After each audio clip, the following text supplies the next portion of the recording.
Here, let's wait till all these people come in.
Say what? Is that better? Yes. Good.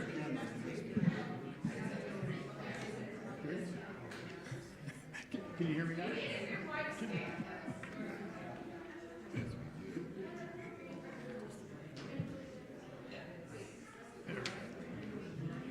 I think. I have.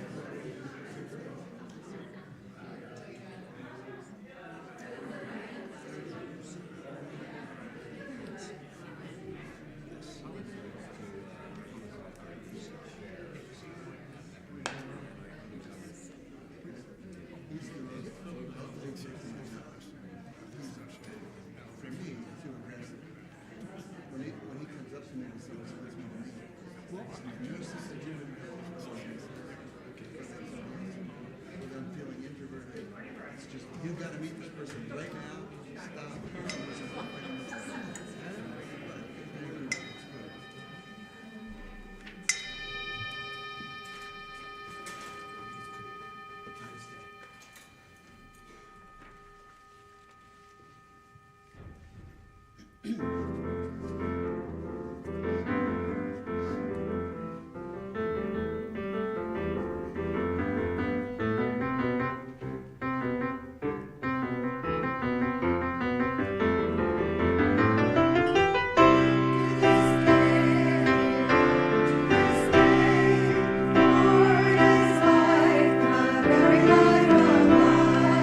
Look to this day,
to start the service. Thank you all for that. Oh. Well, good morning, people. My name is Bert Meek. I'm going to be your worship associate today. This is Sunday, the 19th of April, and welcome to this service at the Universalist Church of Tucson. I've said that so many times that my tongue still gets twisted. Anyway, thank you all here for coming. Thank you all from afar for coming. I'm joined as worship associate this morning by Greg Bettinger. You'll see as much or more of him than you will of me today. Each of us prefer the pronouns he and him. Our minister, the Reverend Jamili Omar, will be back in the pulpit on May 3rd, Sunday, May 3rd, first Sunday of next month. So, while Reverend Jamili is away, we are delighted to have Emily Burns as our guest speaker this morning. Emily is going to be talking to us about the conservation work that she does as program director for the Sky Island Alliance. The Alliance is a regional conservation nonprofit dedicated to protecting and restoring the diversity of life and land in the Sky Islands, which bridge both the United States and Mexico. The Alliance monitors wildlife and water throughout this region. They are committed to conservation advocacy. So you'll hear a bunch more from Emily in just a bit about her current work. She's been a conservation scientist for 22 years. She studied climate change and restoration of the logged coastal redwood forests in California before she came to Tucson. She currently works to protect springs across the region, restore habitat corridors, advocate for wildlife, especially where the migration routes are now blocked by the soon-to-be double border wall. And whatever spare time she finds and left, she tells me she's an avid gardener, an advocate for native plants and wildlife, large and small. So please let's give Emily a warm UUCT welcome.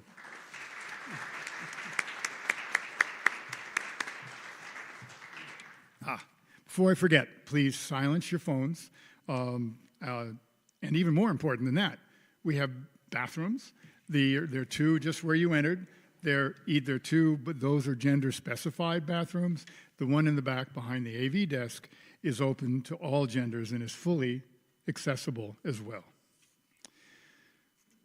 So part of our commitment to creating a space that honors and nurtures everyone, we pledge to uphold each of the seven Unitarian Universalist shared values. And we've got a slide.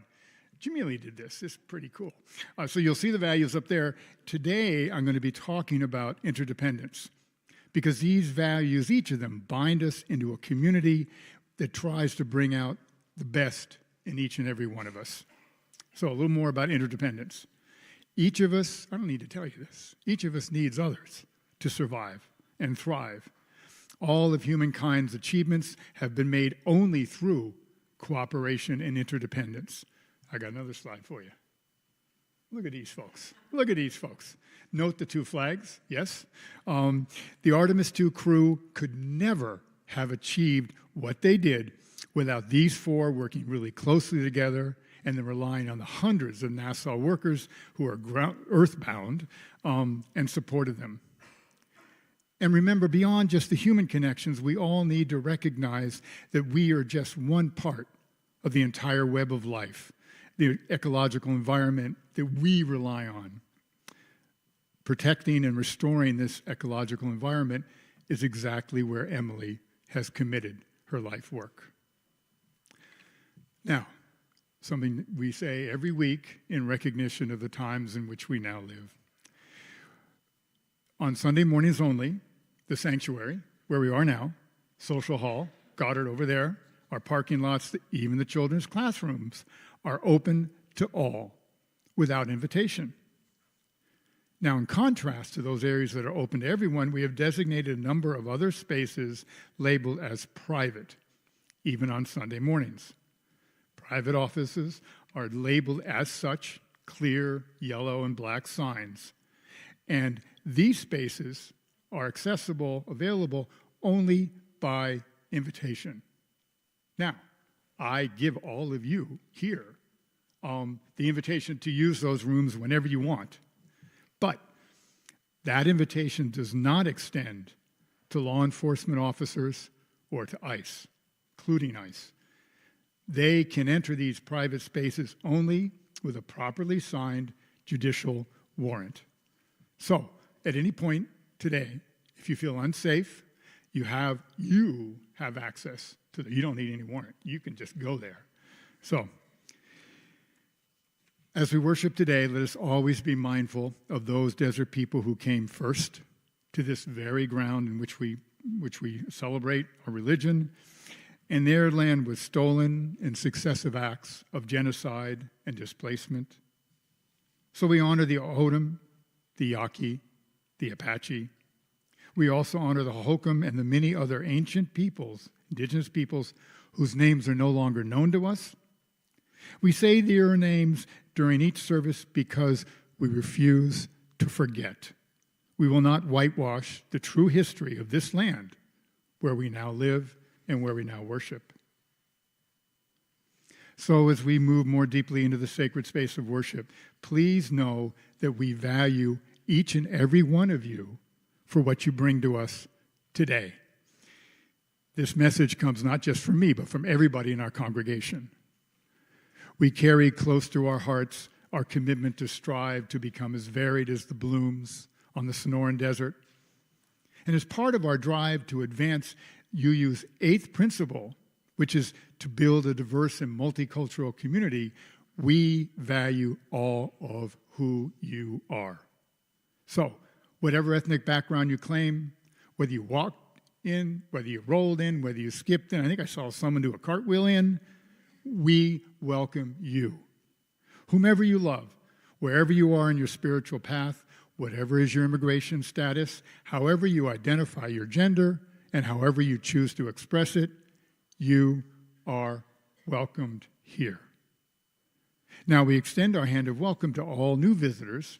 So if you're new to UUCT, and you're willing, if you'll raise your hand, let us at least recognize your presence in our sacred space.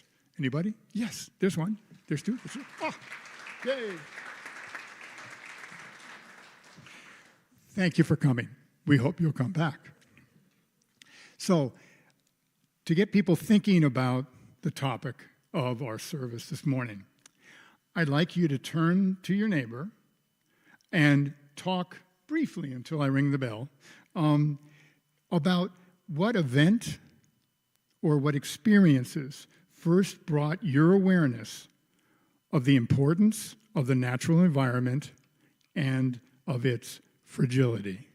So, what experience in your life made you aware of the importance of the natural environment and its fragility? So, go to it, and I'll ring the bell when we got to move forward.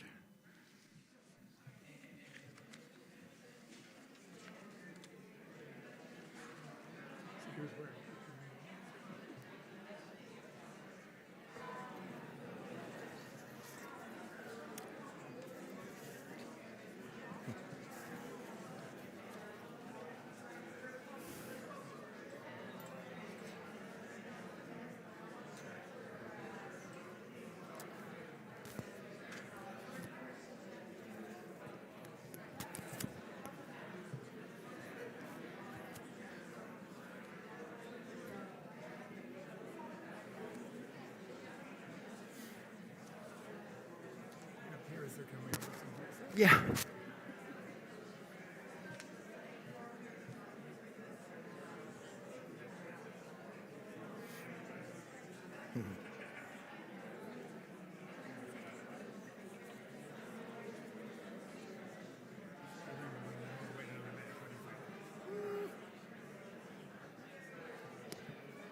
Maybe 30 seconds.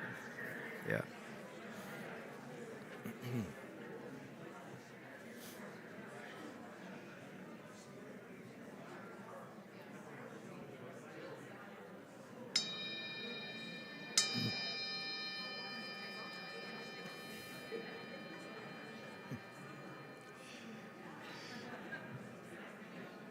As I bring you back, I figured this might get people going. Don't lose sight of the conversations that you have just begun. please be intentional and make a point of continuing them on after our service. Now, Greg. Thanks, Bert. I officially came to Unitarian Universalism as a 40-something middle-aged man, inspired by personal events and circumstances and by my wife, who was raised UU. But up until that time, I had no affiliation and avoided organized religion for a variety of reasons, almost religiously. In retrospect, I know that I worshiped or felt something that gave me a sense of belonging, of having a place in the world. I didn't call it worship necessarily at the time, nor did I think of it as a religious experience per se, but there were times and events that defied labels and categories that provoked introspection.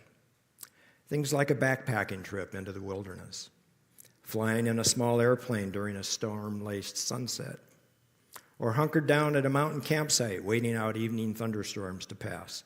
The kinds of events that to this day gave me pause and inspiration.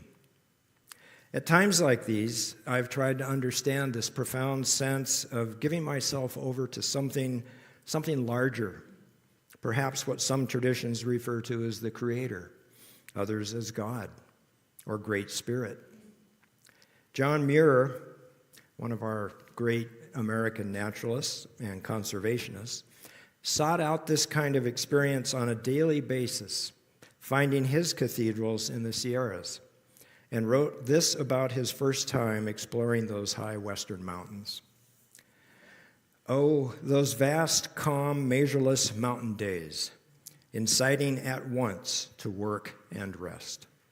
Days in whose light everything seems equally divine, opening 1,000 windows to show us God.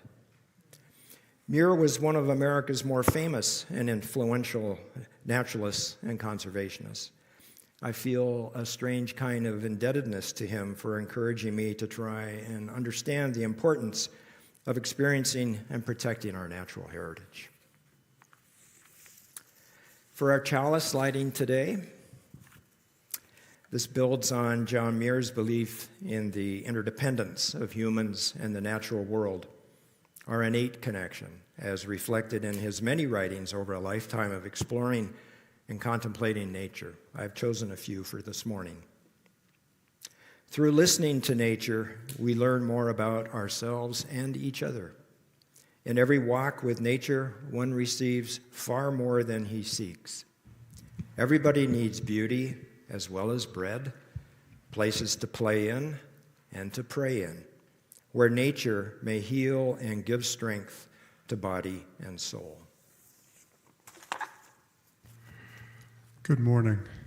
Our first song is in our gray hymnal and our purple hymnal. If you're not familiar with the purple hymnal, it's the Spanish language hymnal of the UU Church.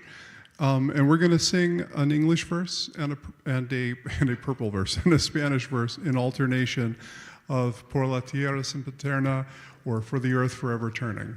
Would you rise as you are able? And the words will be projected on the screen for those of you, but otherwise it's 163 in the gray and 15 in the purple.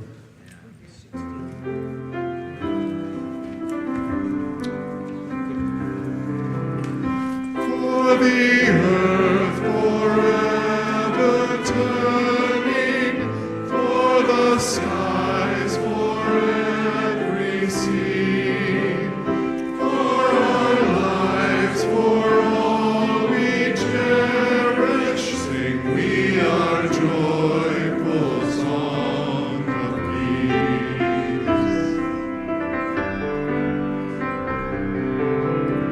Por la tierra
Thank you, those of you who stretched yourself to sing in Spanish. Thank you for doing that. This is the point now in our service where we participate in our weekly ritual of joys and sorrows. We set aside this moment again together to remember, to honor, and to hold dear those joys and sorrows that are in our lives. How we feel may not be the least bit obvious to those around us, but our emotions are very real and very present to each and every one of us. Because of that, we all need time and a place to honor these emotions. The large stones, which Greg in just a moment will place in the bowl, these represent the earth, the stability, the strength, the firmness of our planet that keeps us alive. We know the earth is always strong enough to hold all of our collective emotions, our pains, our joys, our loves, and our anger. Now the water, which Greg pours, this is a life-sustaining resource that sadly is not always available and is getting even more scarce. We recognize those migrating through our desert at this very moment who may not have any access to water. And let us honor those compassionate organizations that leave supplies of this as migrants come to our country, still braver than ever, to find a chance for a better life for themselves and for their children. Personally, I was able to be part of the Worship in the Woods hike just a few days ago, and we talked about the grief that comes with the awareness of what's happening to our planet, especially in this last year, and how we de-honor, recognize, but not let that grief overwhelm us. It was a very important time for me. So those of you who wish to share your joy and your sorrow with us online, you have the option of going to menti.com, which will be there in a second, and enter the code 7446-9230. There you go. If you've got a long-distance phone, you can zero in on that whatever symbol is, and that'll link you in. If you want some help doing this, Brian Moon is more than glad to use his handheld computer to help you link in. If you wish, when you make a contribution, when you add your thoughts and your emotions to Menti, add your name, and then we know who is saying that. If you're here in person and you have a joy or sorrow that you wish to recognize, in just a minute I'll call you forward to come down the two aisles and approach the table where Greg is standing from either side. There you will choose a smaller stone that calls to you and speaks to you, and then put that in the bowl to recognize your individual sorrow and your individual joy. We also have stones in the table behind you if you wish to do this ritual in a more private way. For the rest of us, while this is going on, please remain in quiet contemplation of your own feelings and recognizing you are supporting those folks who are coming forward. So, now, those of you who wish, please come forward. Danielle.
just one comment on Minty. Heart's heavy because a work acquaintance has just been diagnosed with an aggressive form of cancer and is suddenly in hospice. It's always so shocking when there's not time to prepare. But please know, whoever wrote that, our thoughts and prayers are with you. I now will place a few stones in the bowl to represent all those joys and sorrows which have gone unmentioned. And then Brian.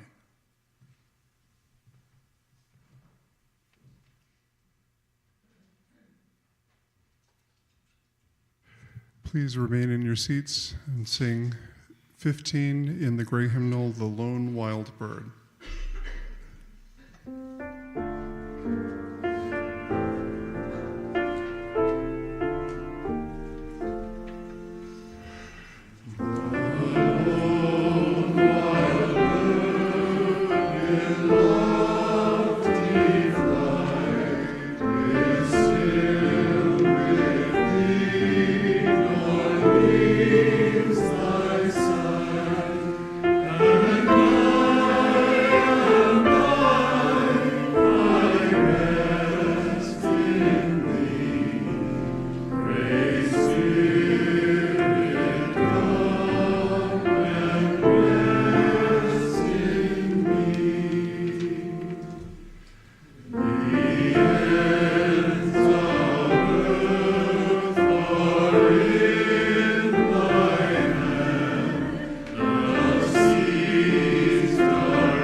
Thank you, Brian. I think it's fair to say that a large part of my spiritual journey has occurred while I'm in the air. I'm not a parachutist, I'm a pilot. During a long aviation career, and most recently flying across much of the southwestern deserts. Most of these flights have been focused on gathering imagery to be used by conservation groups like Sky Island Alliance in support of their important and necessary work throughout our region. Many hours flying transects back and forth over remote and beautiful washes and canyons, dodging cloud shadows and thermals, racing to beat the early afternoon thunderstorms we have so often here in the desert. These have been my recent lessons, teaching me how to strengthen my connection to the landscape, gifts that Mother Nature has been offering me for many years, while she's waited patiently for me to receive them. Conservationists like Emily Burns have been leading the charge to build awareness of the ongoing threats to our landscapes, both the slower moving effects of climate change and the more rapid destruction being forced upon our shared lands by an uncaring and narrow-minded administration. Their careless and unrealistic approach to impeding human immigration and border crossings is altering, if not destroying, the very shape and character of our lands, along with critical habitat for resident and migratory wildlife. I'm grateful, very grateful, for the work that Emily and Sky Island Alliance are doing for the benefit of all of us and for agreeing to speak with us today. So I'd like you again to give her a warm welcome.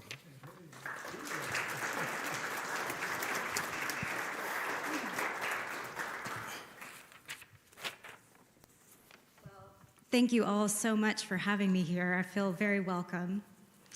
And wanted to start with thinking about the photo that you've probably seen many times, maybe for the last decades, of a picture of the Earth rising over the lunar surface.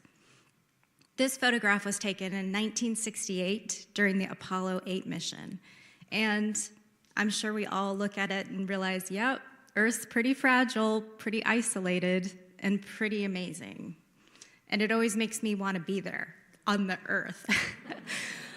But actually, space flight and the Apollo missions were very influential for me when I was growing up.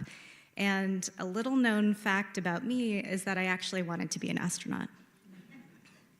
I think it was when I was a teenager, I began to realize that unlike Greg, I probably wasn't going to be a pilot. I probably wouldn't be flying the space shuttle. But I still thought, well, I could be a scientist in space, the final frontier, right? And I decided, partially because I just loved plants, I thought I'll become a plant biologist. I'll study plants and then I'll be able to grow them in space. Well, spoiler alert, I did not become an astronaut. As I was learning and getting to know about plants and how they make their life on this planet, I became so captivated by them, I decided that I needed to be down here helping to protect them. So what became clear to me is that plants, animals, the air, the water, the earth itself, they need to have champions. And I feel like I'm in good company here with those of you that understand that. Jane Goodall wrote in the book Seeds of Hope, "Someone once wondered why it is that if a work of man is destroyed, it is called vandalism. But if a work of nature is destroyed, it is so often called progress." The idea that nature is ours for the taking has never sat well with me. I've always felt that other species, and yes, the air, the water, and the earth itself have a right to exist. And they need a lot more respect than they often get. I have worked in conservation for the last 22 years, and something that happens to those of us that look at what's going on closely in the environment every day is that we suffer from depression and anxiety, and we even get PTSD, like other first responders and people that work on the front lines. And that is hard to reckon with, right? We need the Earth Guardians to show up and keep doing what they do. So I've been on the search for what is the medicine, what is the balm for all of us in this time? How do we keep getting up and putting one foot in front of the other and doing things that help the earth? And that's what I'm going to talk to you about today, because I think I found some things that work. One of the most profound lessons that I learned during my time in the Redwoods was when I was working at UC Berkeley and with Save the Redwoods League to understand the fingerprint, really, that climate change leaves in the redwoods.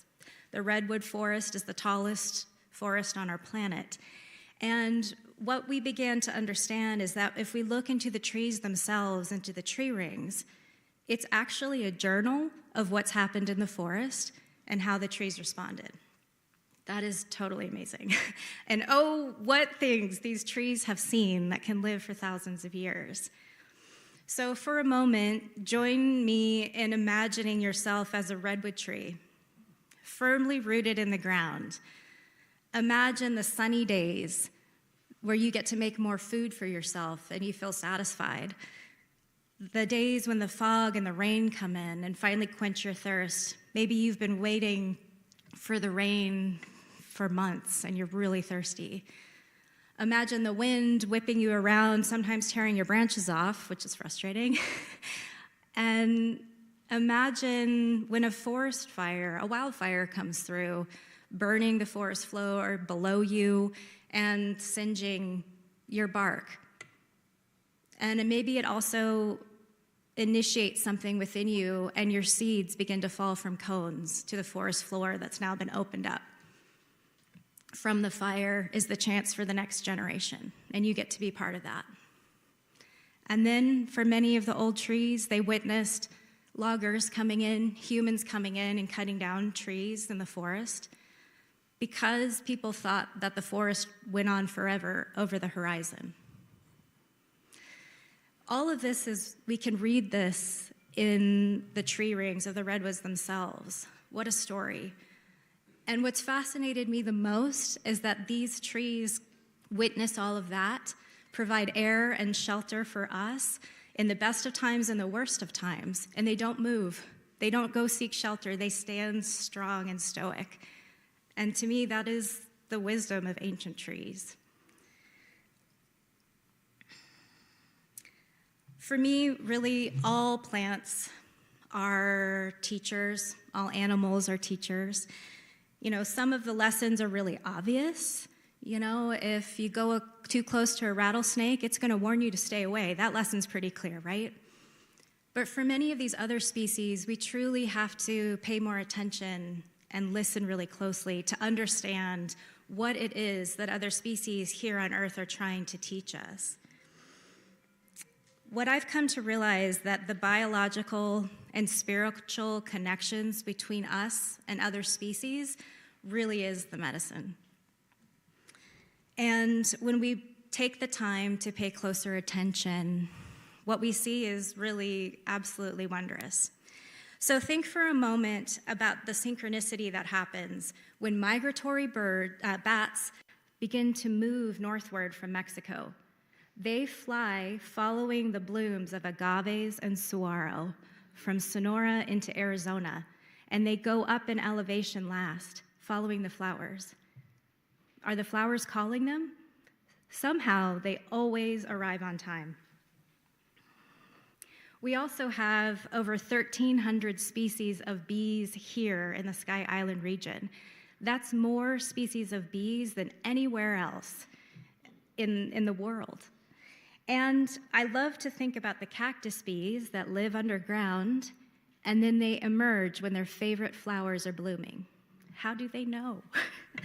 Are they called by the weather? Are they called by the flowers themselves?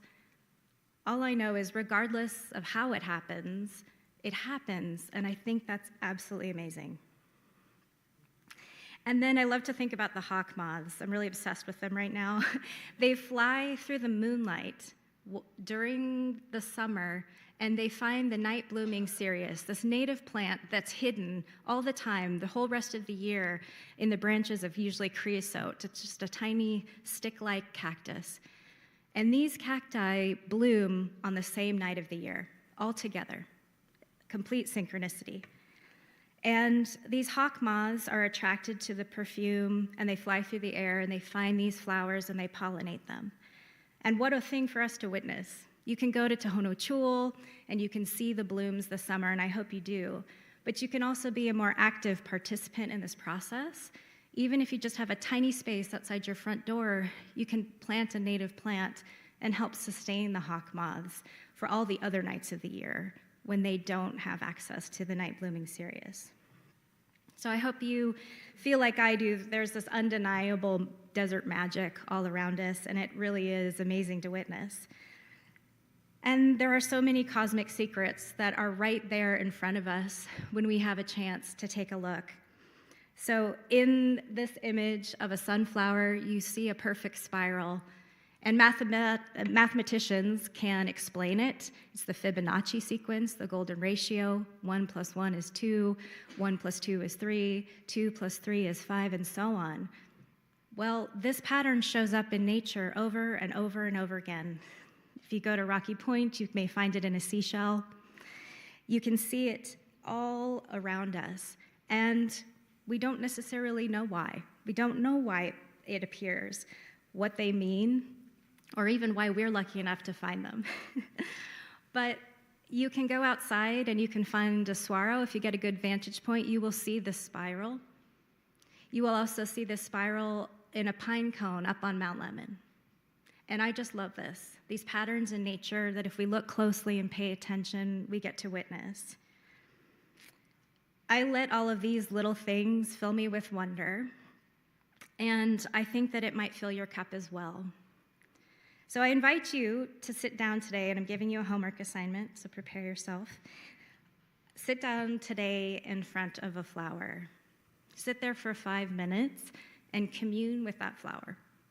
Think about where you end and the flower begins. The colors of the flowers have evolved over millions of years to get animals' attention. We are animals. Are we paying attention? The scents from flowers are molecules that are floating through the air and actually bind with our cells when we smell them in, when we inhale them.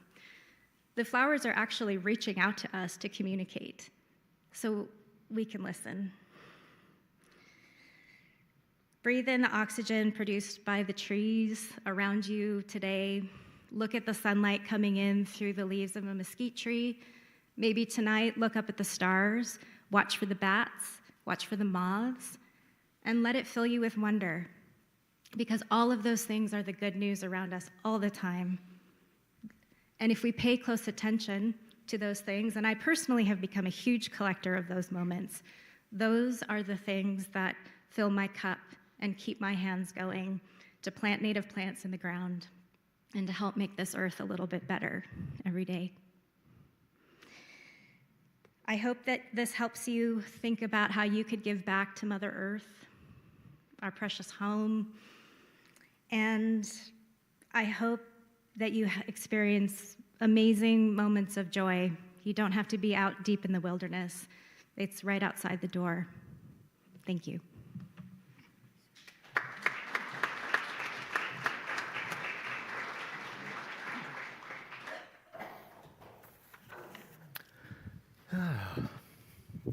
Thank you, Emily. I know I have to catch my breath whenever you speak like that.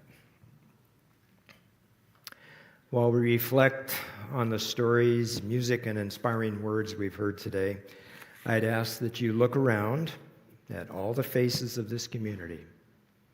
These are the faces of Unitarian Universalism in the desert Southwest.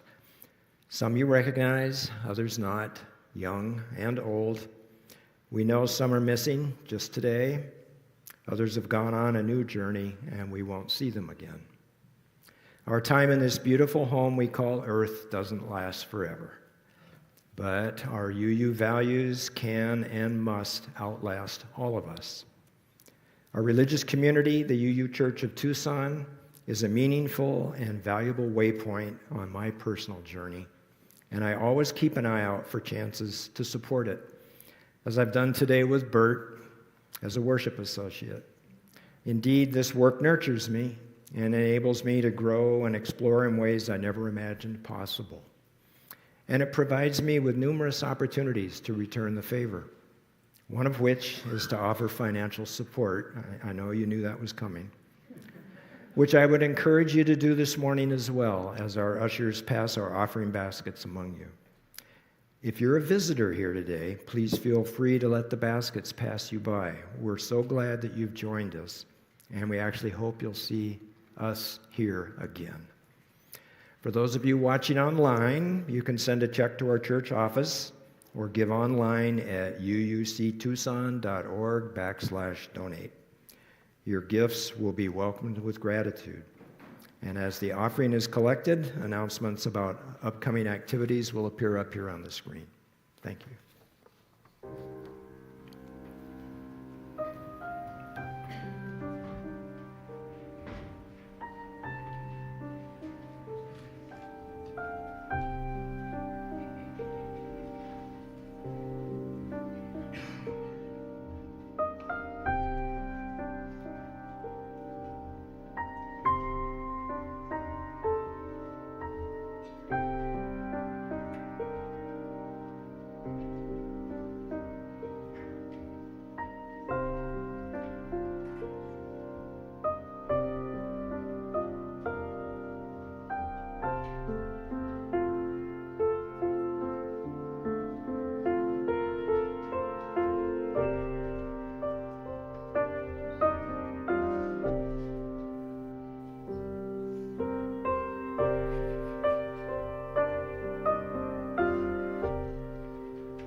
Thank you, as always, Danielle. Good morning. My name's Wendy Gordon Weeks. I am the president of this amazing congregation. I'm so lucky. I want to first invite everyone to join us for social hour after the service in Goddard Hall, which is out those doors to your left behind you. There will be coffee, iced tea, lemonade, snacks, and always good company. Social hour food and refreshments are free for all, and donations are appreciated to cover our costs. Visitors are encouraged to take one of the red cups that you'll see in Goddard Hall for any beverage as an opportunity for members to find you and give you an extra warm welcome.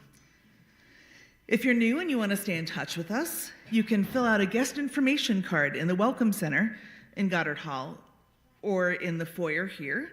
There's also a virtual guest information card on our website in the newcomer section.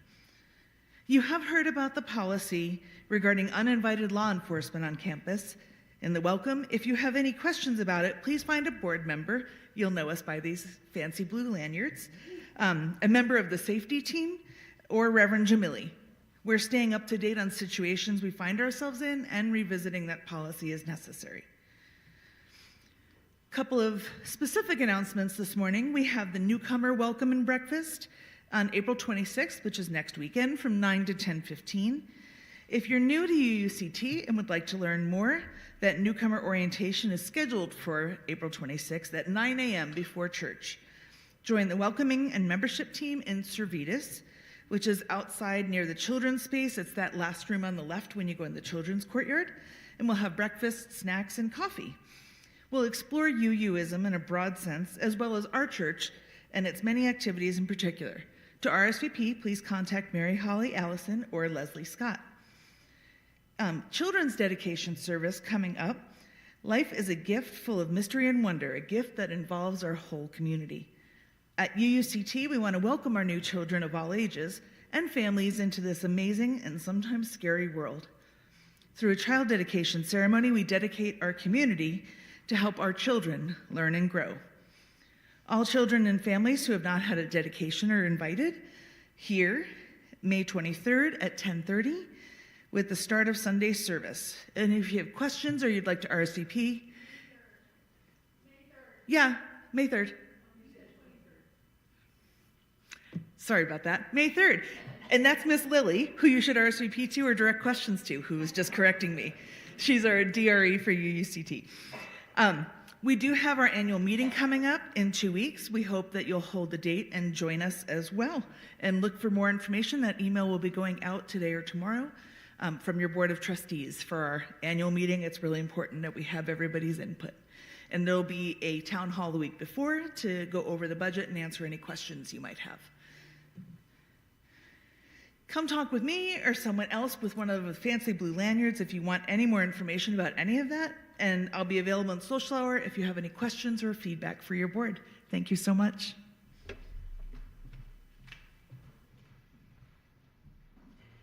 We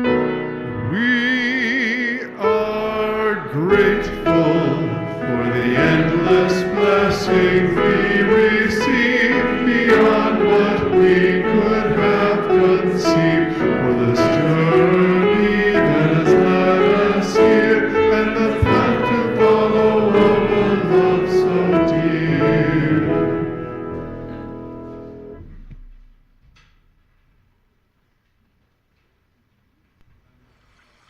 The Water Song, originally written in Ojibwe.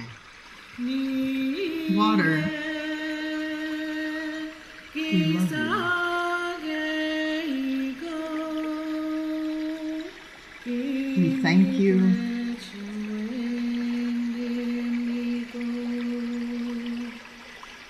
We respect you.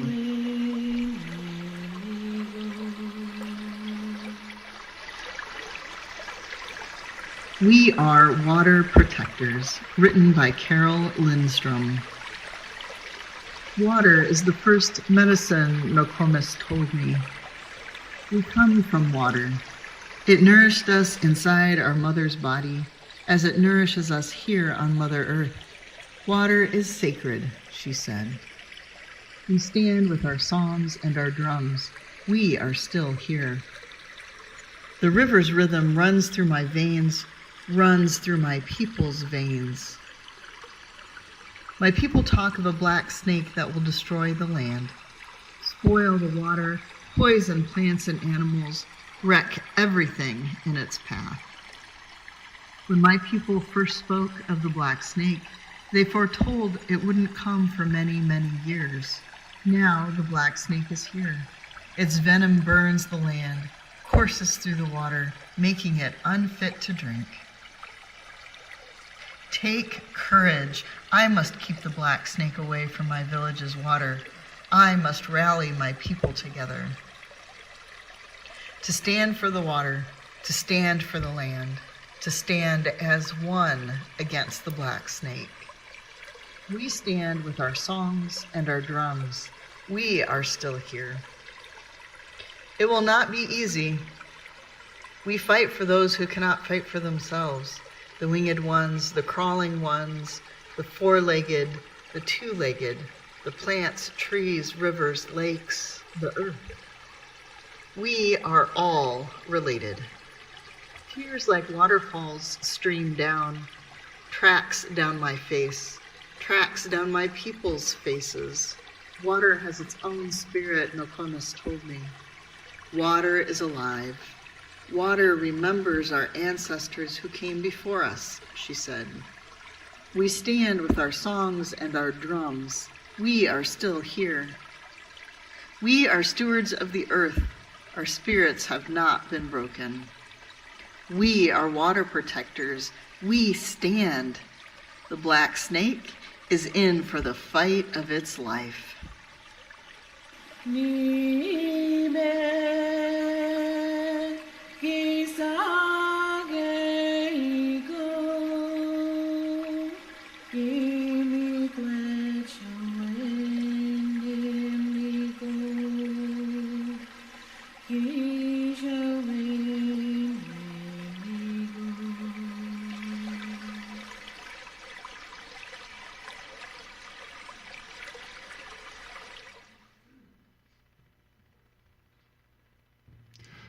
Our last song today is many people's favorite, and it was written up in UU World multiple times in the last year.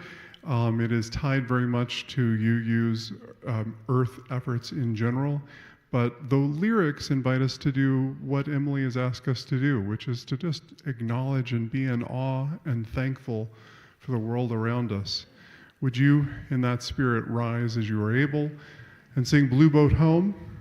It's 1064 in the Teal hymnal, and it is also going to be, the words will be on the screen.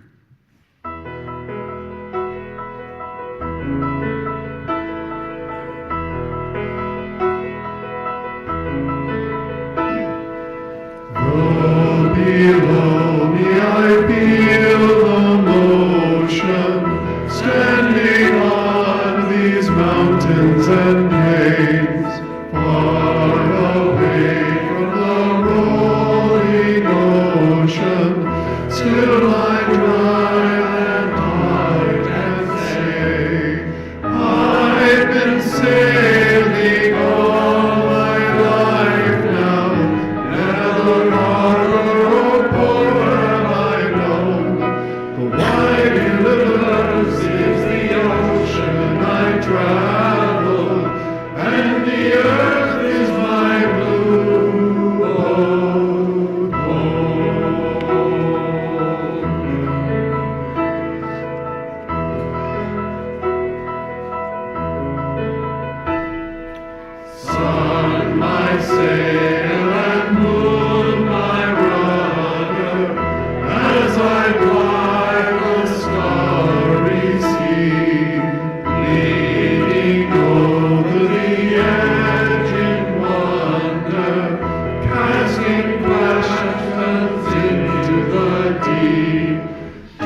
Sing the sky my sailor song. I was born upon the fathoms, never harbor or port have I known. The wide universe is the ocean I travel, and the earth is my blue home.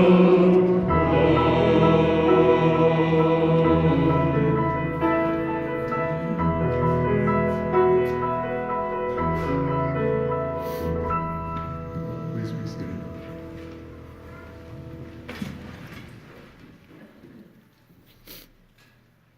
I'd like to close with one last quote from John Muir, no surprise there, and express my heartfelt thanks to this man, whom of course I never met, and in fact have only occasionally read, but whose words found me at just the right time.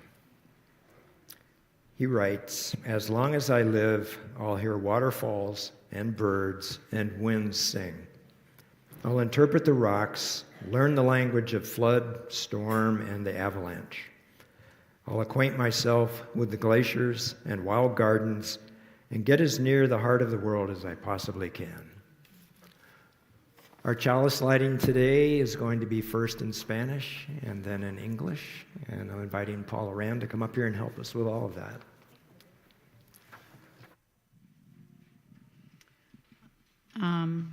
So we'll do the extinguishing first in Spanish, and then in English I'll say it in Spanish, and just line by line, and you can repeat it after me, and then we will do it all together in English. What? Thank you. Extinguimos esta llama, pero no la luz de la verdad, ni el color de comunidad, ni el fuego de compromiso. Estos llevamos en el corazón. Hasta que estemos juntos otra vez.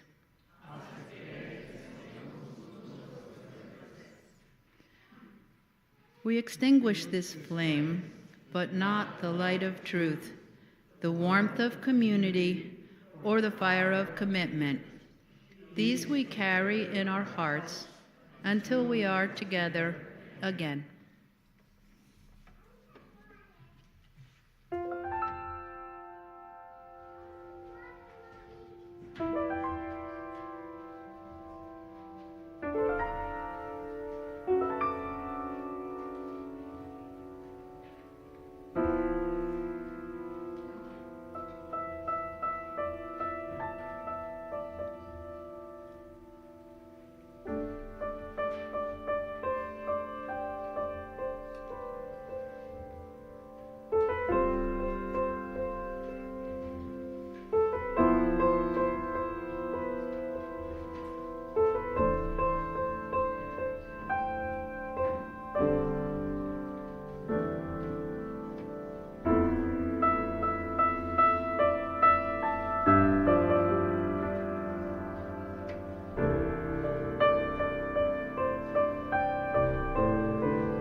I also tried to turn it to see.